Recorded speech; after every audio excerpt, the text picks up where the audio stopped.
The mass import tool is only for the mass creation of the records. It doesn't perform any kind of mass updates. Now to start with the import, one needs to have a CSV file having the data that needs to be imported. The data should conform to the format as mentioned in the notes, and make sure that your data in the CSV file is 100% correct before you begin the import. Now the CSV file may or may not have the column headings, but we recommend having the column names so that at the time of mapping there are no confusions that which column has to be mapped to which field in the system. If you do not keep these column headings, the import tool will show the column names as column 1, column 2, and this can be at times quite confusing. Another thing that you need to make sure is that your CSV file has the data for the required or the mandatory fields of the entity in the system.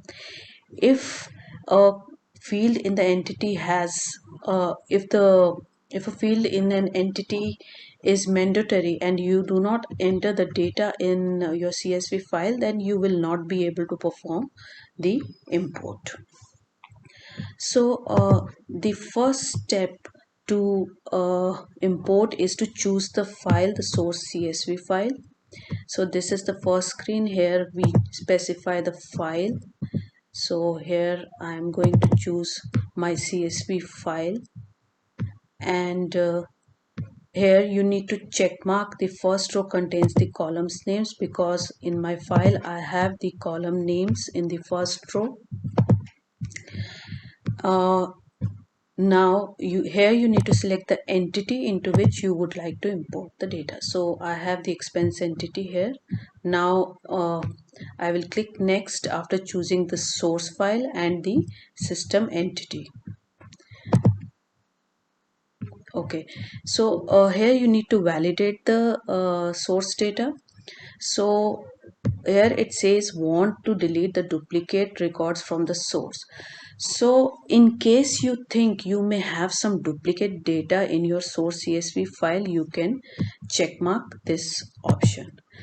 Now the duplicate records are checked, this check is performed on a particular field. For example, you have a file with you having the employees data, and you think you may have some duplicate employee records. So you need to specify a field, for example the employee ID. For example, you think that there might be some duplicate records for a particular employee ID. You must have entered double employee IDs, or more than one employee ID. So if you specify like the employee ID field here, what this tool will do is it will perform a check on all the employee IDs.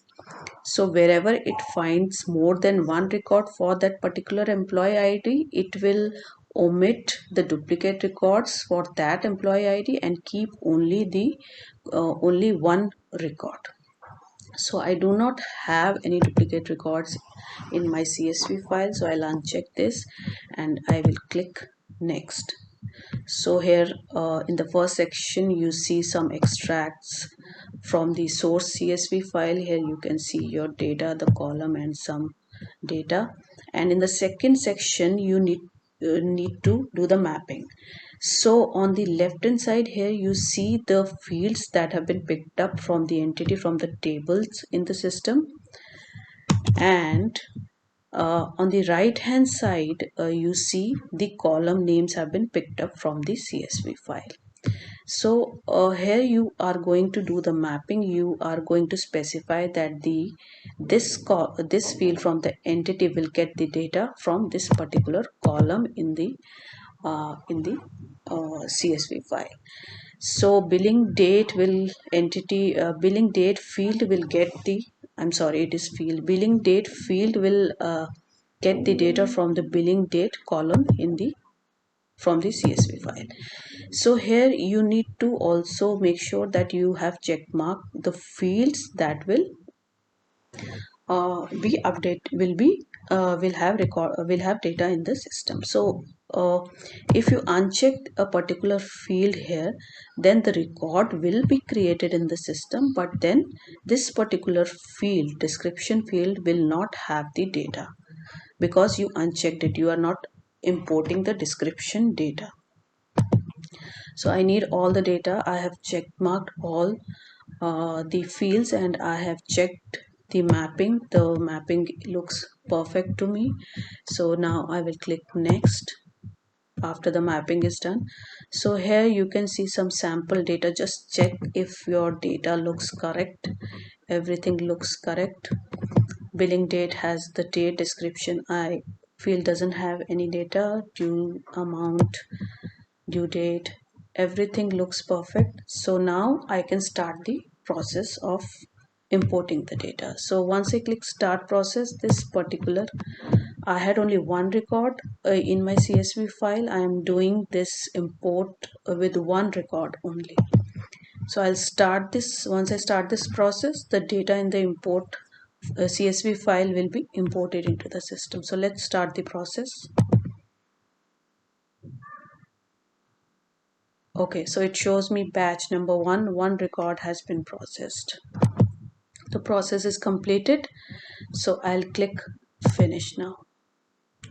Now let us check whether the data has actually been imported or not. So this is the expense entity. This was the old data that we had, and here you can see that another record has been created here.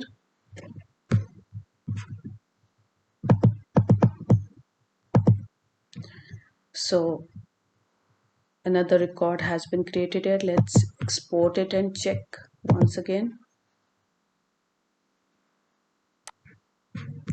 So here you can see that earlier I had 3 records and now another record has been created.